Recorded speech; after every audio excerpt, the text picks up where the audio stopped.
आगच्छन्तु विद्यार्थिना सप्तमं पाठम पठामः। जो हमारा 7वां पाठ है संतति प्रबोधनम यानी संतान को जगाना, उसके 6 भागों का हम बच्चों अध्ययन कर चुके हैं।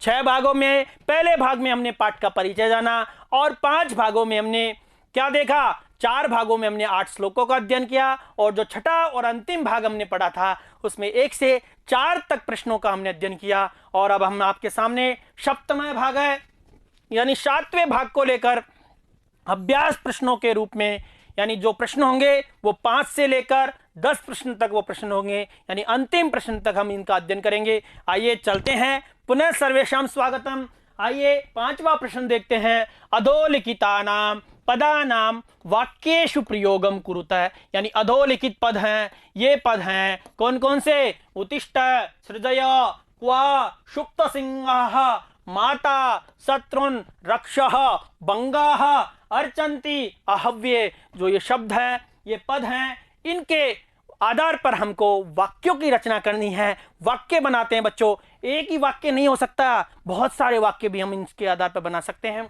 आइए बनाते हैं।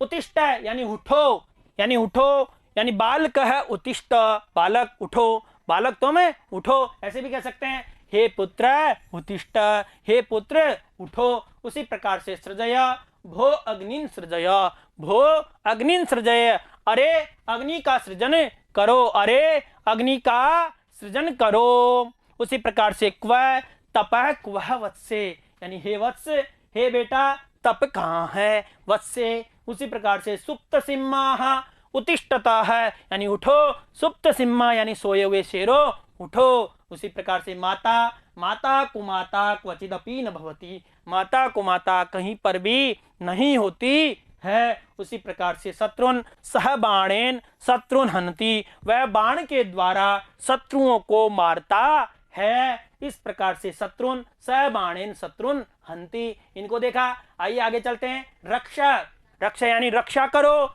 स्वचरित्रम रक्षा, अपने चरित्र की रक्षा करो बच्चों। चरित्र बहुत बड़ा आभूषण होता है, यदि ये व्यक्ति का एक बार भी चरित्र गिर जाता है तो उसको उठाना बहुत कठिन होता है, इसलिए अपने चरित्र की हमेशा आपको रक्षा करनी चाहिए।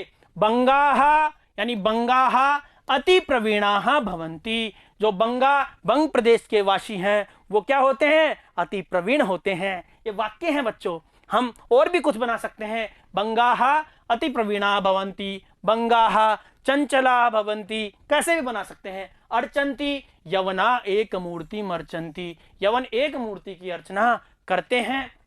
उसी प्रकार से आव्ये, अहम स्वतनयान, मैं अपने तनयों का, अपने पुत्रों का आह्वान करती हूँ। कौन, भारत माता। आव्ये यानी उत्तम पुरुष का एक वचन है बच्चों। आइए छठे प्रश्न की ओर चलते हैं। विभक्तिम योजयित्वा रिक्त स्थानानि पूर्यत, यानी विभक्तियों का योजन करना है और रिक्त स्थानों की पूर्ति हमको इनको ही करनी है बच्चों।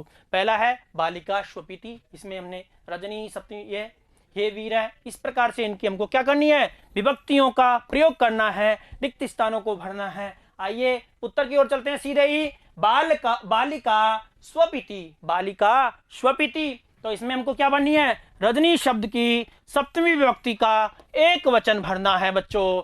रजनी शब्द का सप्तमी विभक्ति में एक वचन में क्या रूप होता है, रजन्याम। क्या होता है बच्चों, रजन्याम।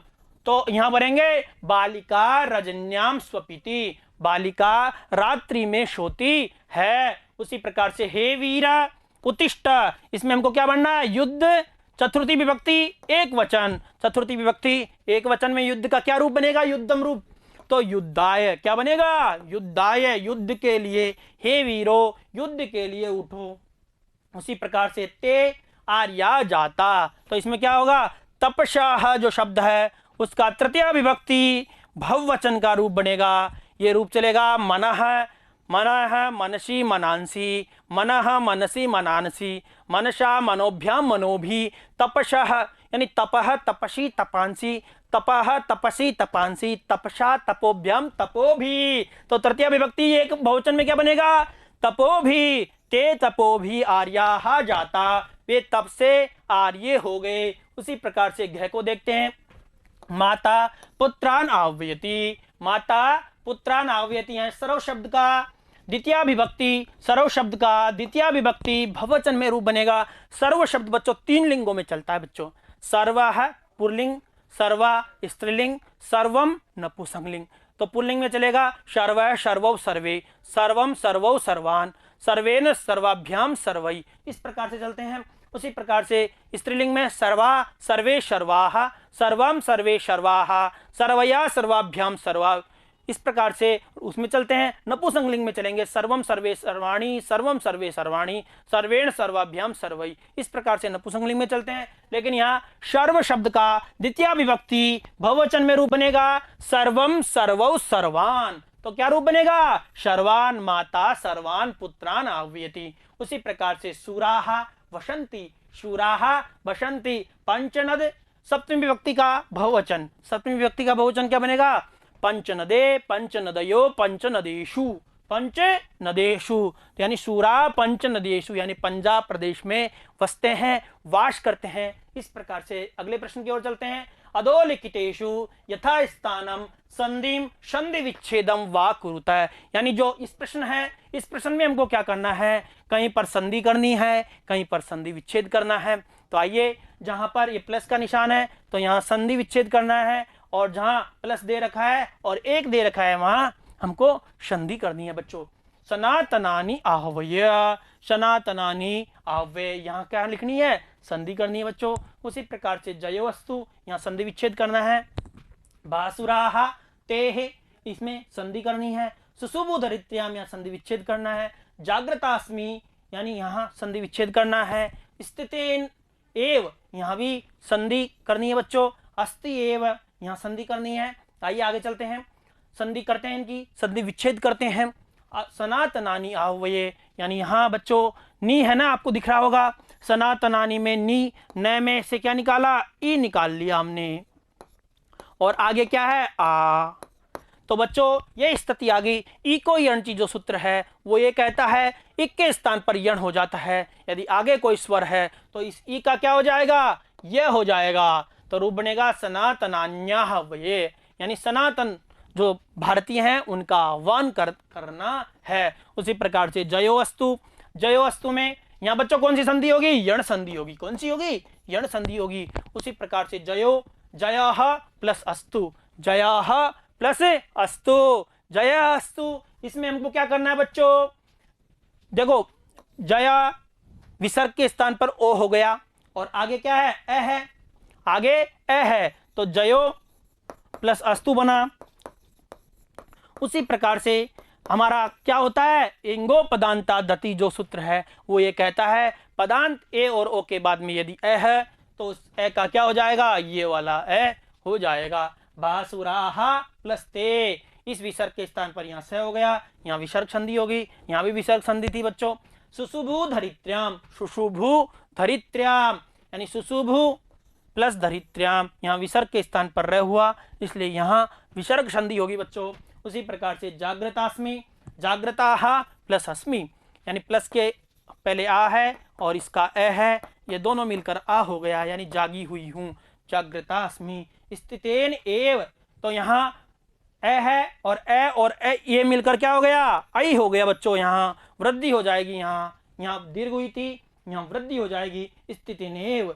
उसी प्रकार से अस्ति प्लस एव, अस्ति प्लस एव, अस्ति, अस्ति प्लस एव, इसका हमने तय में से ई निकाला, ई का ये हो गया, ये में ये मिला, और क्या रूप बना? अस्ति एव। इस प्रकार से हम अलग से जब संधि पढ़ेंगे तो हम विस्तार से इनकी चर्चा कर लेंगे बच्चों। ये पाठ के साथ में आई हुए पद हैं, इनका हमने संक्षेप में अध्ययन कर रहे हैं। आइए आगे चलते हैं बच्चों। आइए 8वें प्रश्न को देखते हैं। अधोलिखितस्य श्लोकस्य अन्वयम कुरुत, यानी जो अधोलिखित श्लोक है, जो हमारा दूसरा श्लोक था, सनातनान्य भारतानाम कुलानि युद्धाय जयोस्तु नोभि भो जागृतास्मि क्व धनु क्व खड्ग उत्तिष्ठतः उत्तिष्ठतो सुप्त सिंगाः, यानी ये जो श्लोक था इसका हमको अन्वय देखना है बच्चों। पहले भी हम श्लोक के साथ में अन्वय देख चुके हैं। आइए पुनः देख लेते हैं अन्वय को कि भो सुप्त सिंहाः युद्धाय उत्तिष्ठतः उत्तिष्ठतः अहम जागृतास्मि धनु क्व खड्ग क्व भारतानां सनातनानि कुलानि आहव्ये भीनो अस्तु जय अस्तु। इस प्रकार का इसका अन्वय है, हम दोनों जगह देख सकते हैं बच्चों। आइए 9वें प्रश्न की ओर चलते हैं। अधोलिखितेषु अलंकारम निर्दिशत है, यानी जो अधोलिखित पद है इनमें अलंकारों का निर्देश करना है। हमको अलंकारों को इसमें लिखना है। सहस्त्र सूर्या इव भासुरास्ते समृद्धिमत्याम सुशुभु धरित्र्याम। उसी प्रकार से दूसरा है भो भो अवंत्यो मगधाश्च बंगा अंगा कलिंगा कुरुसिंदवश्च। इन दोनों में हमको क्या लिखना है बच्चों? अलंकार लिखना है। और अलंकार को हम लिखेंगे तो सहस्त्र सूर्या इव, यानी सूर्य के समान, यानी यहाँ उपमा दी गई है तो इसलिए यहाँ कौन सा अलंकार हो गया? उपमा अलंकार। और यहाँ वर्णों की आवर्ती है, देखो बंगा अंगा अंगा अंगा, इस प्रकार से आवर्ती होने के कारण यह अनुप्रास अलंकार होगा। कौन सा अलंकार होगा? अनुप्रास अलंकार। आगे देख लेते हैं बच्चों इनको। सहस्र सूर्या इव भासुरास्ते समृद्धिमत्याम सुशुभु धरित्र्याम, इसमें कौन सा अलंकार होगा? उपमा अलंकार होगा बच्चों। उपमा दी गई है इनके लक्षणों को, और जो उदाहरण है उनको हम बाद में भी देखेंगे। अलग से वीडियो बनाऊंगा मैं आपके लिए, अलंकारों का जो वीडियो होगा उसमें देखेंगे। भो भो अवंत्यो मगधाश्च बंगा अंगा कलिंगा कुरुसिंदवश्च, इसमें कौन सा अलंकार होगा बच्चों? अनुप्रास अलंकार होगा।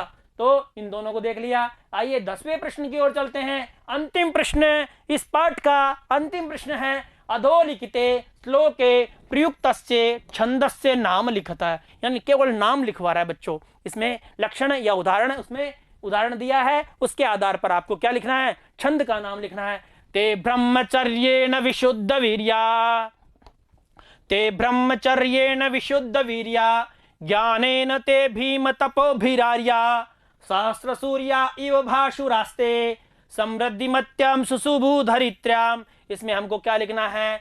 छंद का नाम लिखना है बच्चों। और नाम हम लिखेंगे तो इसमें कौन सा छंद होगा? उपजाति छंद होगा। उपजाति छंद का लक्षण होता है अनंत रोडिति लक्ष्म भाजो पादो यदि उपजात्यस्था इत्थम कीलम सुपि मिश्रतासु वदंती जाति स्वविदमेव नाम है। तो इन जो उपजाति जो छंद होता है, इंद्र वज्रा चादिंद्र वज्रा यदि तव जगो गए, और जो उपेंद्र वज्रा है उसका मिक्स होता है, मिश्रण होता है। इनका हम विस्तार से जो छंदों का जब हम वीडियो बनाएंगे उसमें हम विस्तार से अध्ययन करेंगे।